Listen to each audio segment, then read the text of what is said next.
Welcome to the Real Estate Asset Management Podcast, brought to you by Break of Day Capital. The show focuses on educating syndicators and apartment owners on how to build systems and manage their properties more efficiently to become a best-in-class operator. 100% straight talk. Let's jump in. Hey everyone, welcome to another episode of the Real Estate Asset Management Podcast. I'm your host, Gary Lipsky with Break of Day Capital. Be sure to join our Facebook group, Asset Management Mastery, where we have a great community of thousands of like-minded individuals sharing resources and best practices. Today on the podcast, I'm honored to have Brandon Turner on. For those that don't know Brandon, he is the founder and managing member of Open Door Capital, best-selling author with over 1 million copies sold, and the past host of Bigger Pockets podcast with over 100 million downloads. Open Door Capital currently has over 650 million assets under management, and you might have blown through that already by now. Can you start by telling the listeners a little bit more about yourself and what you do?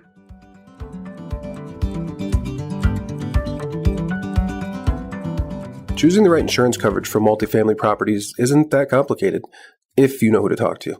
At the Garzella Group, we're uniquely qualified to help you navigate the range of policy choices you have, and we're committed to saving you 30% in the process. We do intensive market research and have nationwide relationships, so we can find coverage other insurance brokers simply can't. We should talk. Go to quotenow.biz and we'll start the conversation. Yeah, man. Thank you for having me. I appreciate you. Let's see, where do I start? Let's see. It was a dark and stormy day back in July of 1985. My mother gave birth, and then 21 years later, I got into real estate. And from there, did everything myself. I was the guy. I was screening the tenants, finding the properties, raising capital a little bit, through partnerships and such. And I spent about 6 or 7 years building up a small rental portfolio of around 30 or 35 units. And then did the podcast thing for a long time. And then after a while, I realized I was really envious of all those guys out there doing multifamily, like the big stuff. And I said, I'm going to go do that. So then I built a company called Open Door Capital, which we're actually changing our name here in the next month or so. So we'll be revealing that shortly. But it's because we're not the same as Open Door, which is, the big wholesaling company, like single family. We're the multifamily guys. So so we started that thing, and that just took off really well. Largely because, in real estate, this is the interesting thing about real estate, right? Your ability to grow is really only limited by your ambition and your ability to raise capital. Everything else is fairly a dial that you can dial up, make more offers, hire more employees, everything is fairly dial up and down. I mean, it takes work and effort, but raising capital, that's kind of the governor on how big somebody can grow. That's the thing that slows you down or speeds you up. So anyway, I've been able to grow fast because I could raise a lot of capital. And because we got into the mobile home park world, which is very popular with investors. They really like that a lot. I think there's this idea that mobile home parks are better, which I wouldn't say they're better. They're harder and unique, but they've got some cool benefits to it. So today I run that. I have a big team that kind of leads everything, and I get to go on podcasts, and I get to have meetings once a week with the team or twice a week. It's a machine, but I love it. So a lot of what you were saying is building that team and how you segued from doing, everything to focusing on your strength that's something I really want to talk about, is building your team, because you've done a remarkable job of really growing your company in a very short amount of time. But obviously, a lot of people look at that iceberg and only see the top piece of it, and don't see all the hard work and all the things that you did right or wrong to get you to this place, to those lessons learned. So, talk to me about, how you built your team and the different roles that you have right now. Yeah, man, I'd love to. And people do see the result of, I think we have we have 97 or something like that employees in the company, but most of them are on the management side. But it didn't happen overnight. I didn't have salaries in the beginning. I didn't want to pay anybody's salary because I wasn't making money off real estate yet because we hadn't bought a deal or done anything. So in the beginning, I gave equity to a lot of people. And that wasn't a wrong way to go, but it's definitely an expensive way to go. I gave away over half my company's equity to my team members. Different people at different levels have different amounts. And That worked out really well. I don't think I could have grown to where I am without that. I don't see that as a cost, but an investment. In fact, like, yeah, it's kind of the question, if I gave away 50% equity, can I do twice as much? I think by giving away 50% of my equity, I've done 10 times as much than I probably would have done without, because everyone's very well aligned and incentivized to grow. So that's been a big piece of it. Also, the other thing we do when we're hiring people is, there's a quote from the movie Minority Report with Tom Cruise, like that kind of futuristic movie back in the day.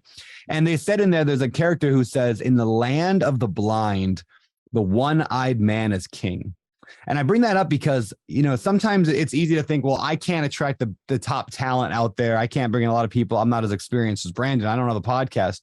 But when you've done one deal, you are a god to a million people who have done 0 deals, right? If you've done 2 deals, you're a rock star to the people who've done 1 deal. So there's always people that are talent out there, especially in our world. Real estate is the sexiest industry there is. Like, I'm not like, maybe Hollywood people, maybe more people would say they want to be a Hollywood actor, but I don't think so. I bet you, we should actually do that poll someday. I bet you if you poll on 100 different careers, poll the average American, and one of them was, do you want to someday invest in real estate? I bet you it's 98%. Like, everybody wants to be in real estate someday, because we all know as Americans and as North American / Western civilization, that real estate is a phenomenal investment. So when you can bring people into your world as either an employer, in my case, I did a lot of internships. And so I'd bring people in to do unpaid internships where you get paid on performance. And there are people that will hustle and try. And, 90% of them don't work out, but the 1 out of 10 are that's my core. And so like my COO, he was, my COO came from our world of being an intern. My VP of investor relations was an intern. My director of marketing was an intern. And so they all started that way. You get to see who talent is. And move them to a spot that they can prosper and thrive. Yeah, it's funny. It's funny you mentioned Hollywood. In my 20s, I co-produced 3 low-budget independent films. Oh, nice. And real estate is much, much better place to be in, because way better. You could force appreciation. You have much more control. Like in the film business, you are relying on a lot of other people, and I hated that. And everyone is really looking out for themselves. Where I think in real estate, there's so much better collaboration. You never know where your next partner is going to come. There's just a much, much more like real friendly environment versus like fake friendly environment. Yeah, 100%. Real estate's like a team sport.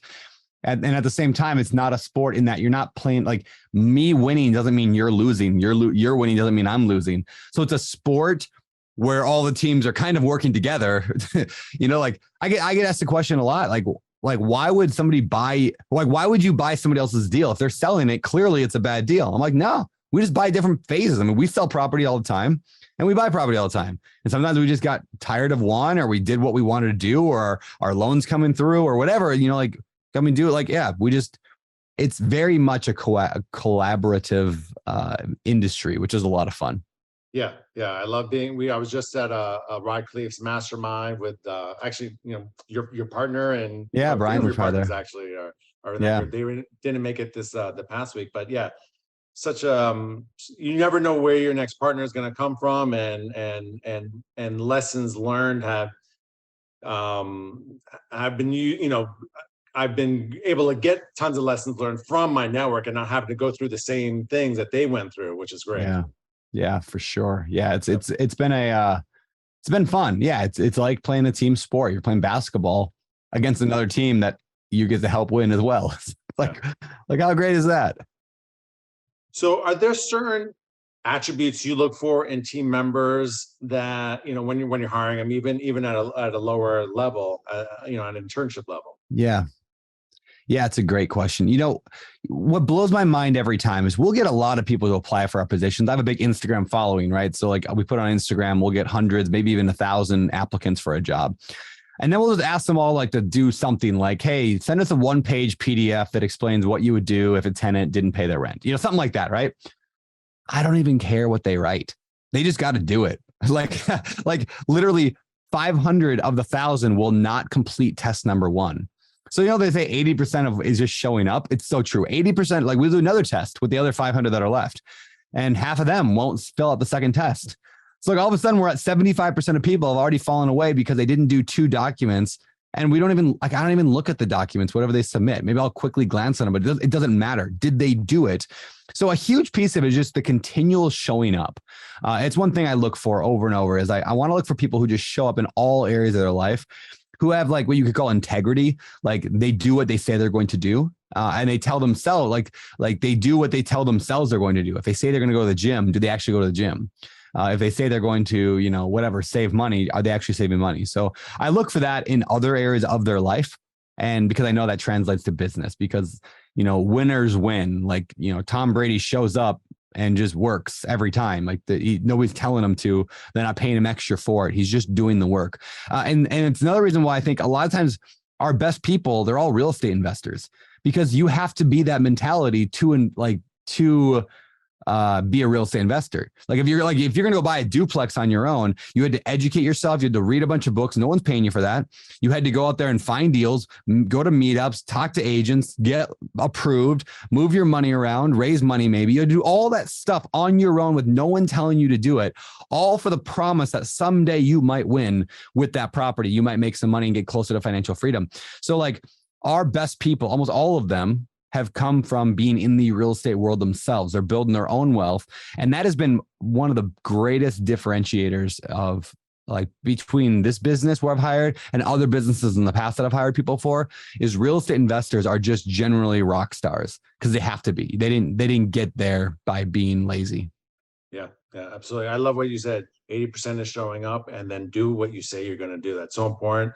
That's something it's part of my code of ethics, to do what you say you can do, and people respect the hell out of that. Yeah, they very much do. We also, we have our core values, which for years I didn't like the idea of companies having core values because I always just thought they were fluffy and the thing you put on the wall and no one looks at again. But the value that I found in them is really like, there are a million good attributes. That's why I didn't like core values, because, companies would be like, we have core values. We work hard. We are smart. And I'm like, okay, well, that's everybody. Everybody values that stuff. But there's things that we value higher. And like you asked, what do I look for? One of them is continual improvement, or we call it relentless improvement. You're always trying to get better. To do a better job. And so now that we've identified that as a core value, another one of our core values is no suits. Like we don't wear suits and ties. Now, if somebody wants to wear a suit, fine, whatever. But the idea behind that is we want to be casual. We want to hang out with people that we would go to the bar and hang out with. We want to work with people we would go to the bar with, right? So like that, those are 2 of our core values. And so when we're looking for people, we look for people to bring to our world who are exemplifying those values, the continual improvement. Like, are they listening to education podcasts, taking courses, reading books? Like I can almost guarantee you, if you don't read nonfiction, you probably aren't working for Open Door Capital, and I probably won't hire you. Like you got to, like, if you're not consuming education at some level, however it is you consume, it tells me that you don't value continual improvement or relentless improvement. Therefore, you don't fit our core values. You might be a great person. You might have been a rock star that I missed out on. That's fine. It just doesn't fit with our culture. And so that's been another big piece. Like we're just about to hire or putting out the search for an actual asset manager. I know we're talking about asset management on this show. And so like, we've always done it just, we have in-house property management and we have a lot of people with a lot of experience. So we've never actually had that role of an asset manager. But now we're finally finding that we need that person that goes between the property management and the executive team, or like the vision side, the money raising. Like, who is that person that really passionately cares that the mobile home park we bought, like the landscaper didn't show up for 2 weeks in a row and the grass is super long? Like on the financial side, like I don't notice, nobody notices it. And on the money raising side and all that, nobody notices it. And the number's still there. We still have the property. So who cares? And so that's like, we're doing that search right now. And that person has to be like attention to detail, relentless improvement, all these core values that we have. Because yeah. So anyway, so we're going through it right now. Like we're trying to find that person, and it's in one of the most important roles in the entire world. I mean, you could do everything right, but if you screw up asset management, it's all for nothing. All the work you put in is for nothing. That's why I was excited to talk to you when you said I'm like, Like this is the game. Like you have to do this. Yeah. And you have to do it right. Yeah. I hired someone last January and his attention to detail is phenomenal. Tracking all the loan confidence, because loans, everything is so much more complicated than it was even a year ago. Yep. And just staying on top of every KPI, and just that difference between 92% occupied, 95 is just, it's all profit. So you're gonna once you find the right person, you're gonna love it. It's gonna be huge. Yeah. Let's talk about some of your goals. I've heard you talk at a conference before about your own big, hairy, audacious goals, and then how you set them for your team. So talk about that. Yeah, man. So, when it comes to like the operation of the business, we use a system called EOS. A lot of people use that. The entrepreneurial operating system comes from the book Traction, which ironically I have sitting on my desk right here. Traction talks about like this thing. And so in Traction, in EOS, part of the process is you have I think they call it a 7-year vision. Maybe it's a 10-year vision. But so we have that. We want to buy $10 billion of real estate, or, over the next 10 years. I think we're at 9 years now because we made that a year ago. So over the next 9 years, we want to have 10 billion. We have about $1 billion now, a little bit short. I think we'll cross $1 billion probably Q1 of this coming year. So that's the big, like, hairy, audacious goal. And what's funny about that is we went into that meeting a year ago. We went to Vegas. My whole executive team went to Vegas and we talked about it. And when I went there, I was thinking 2 billion in 10 years or 2 billion in 7 years was going to be my kind of target. And it was very like, whatever. Like, yeah, that sounds cool. We can do that because we'd already owned $500 million at the time, or a third. We're like, yeah, that sounds about right. We just, keep pace. And it didn't fire anybody up until my partner, Brian, said, no, 10 billion in 10 years. We laughed. Like, I literally laughed out loud. And then the more he talked about it, the more I was like, no, we could do that. Like, come on. And everyone got so excited because it was an audacious goal. And it made us change the way we do our entire business, change the way that we raise money, change my personal plans. Because if I'm going to raise $3 billion, I got to be bigger than I am. So it changed what I'm doing. So once you have the vision, we then work backwards to like a 3-year picture, a 1-year goal, quarterly goals. And then everyone in the organization, from the bottom to the top, the resident manager at one of our mobile home parks, all the way to me, everybody has these goals every quarter that line up to the company goal for the quarter, that line up to the annual goal of the quarter, that lines up to the 3-year picture, that lines up to the 10-year vision. And so everything lines up together and everyone knows their role, like their part in the game and what we're doing. And so that's kind of how we look at goal setting. The One Thing, the book, The One Thing from Gary Keller and Jay Papasan, they talk about goal setting to the now. That's what it is going to some future date, working backwards to say, what do I got to do to be on track for that? All the way down to what do I got to do in the next 5 minutes to keep me on track for my day, to keep me on track for my week, my quarter, my year, my decade. I love it. And we're going to be looking in 7 years from now, 8 years from now, and you guys are going to hit that mark. It's going to be awesome. That's pretty, that's a big BHAG, Yeah. Thanks, man. It's a big, big, ambitious goal, but that's what I like. Yep. So what is your number one piece of advice for someone out there that wants to go from 100 million assets under management to, let's say, 1 billion, from a team perspective? Yeah, two things that have worked out really well for us. One is me getting out of the way, like just continually hire. Like, people are always like, oh, I don't like hiring people because they can't do it as good as me. That's because you suck at hiring. Like I sucked at hiring for 15 years. Like, if you can't find somebody to do it better than you, you're not doing the right job hiring, because there are people who can do it way better than you. Like, you're not the end all be all. I'm not talking about you, but people listen, you're not the end all be all in anything. There's absolutely nothing that I'm the best in the world at. It just does not exist, right? There's always somebody better. Now, there are things that I do really, really well, and so I'm going to keep my focus there. Like, I'm really good at the social media game. I like it. It's fun for me. It doesn't feel like work. So that's what I should be doing a lot of time. I'm good at the kind of the high level leadership stuff. I love EOS. I love having those big, broad meetings where we're talking about 10-year or $10 billion visions. Those are fun. But I don't get involved in a lot of other stuff. So number one, to really scale, it was finding people who are ridiculously good and putting them in that one role and then managing them within some system and being a lead, leading them in some system, not even managing. I don't even manage, I lead, which is different, right? Like I don't do performance reviews. I don't do a lot of like that management stuff. I don't keep people on task. I don't even know what my team does most of the time, but because also I have amazing people that are properly incentivized. Again, like I said at the beginning of the interview, is like, I'm not afraid to give away equity because I know that it lines up it aligns everybody together, and we're going to do way more than we would do separately or that I would do alone. So yeah, give the right people, incentivize them properly, and have a big audacious goal that you're going after, and you'll see 10x, 100x growth. Absolutely. Tremendous amount of golden nuggets for our listeners. If you haven't read the book, The One Thing and Traction, I highly recommend it. Easy read. It will, for $15 for the book, it'll bring you, multi-million dollars in profit. So definitely check it out. We also talked about culture, and showing up is at least 80%. So great stuff. Brandon, thanks so much. Where can listeners find out more about you and Open Door Capital, which will be soon a new name? Yeah. So odcfund.com, odcfund.com. That's the website for our Open Door Capital. And then I'm just over on social media everywhere at Beardy Brandon, Beard Y Brandon. And beardybrandon.com is my kind of my text message newsletter I send out every week. So awesome. Thanks so much. This is Gary Lipsky signing off. I'll be back next week with another informative episode on the Real Estate Asset Management Podcast. To all of our listeners, thanks for joining us. And if you like this episode, please head over to iTunes or Stitcher and like, subscribe, and review this podcast, as it will help us grow our audience and reach more people. And if you'd like to learn more about what we do at Break of Day Capital, head over to our website, breakofdaycapital.com, and sign up for our newsletter and/or fill out our investor application. We'll talk to you next week.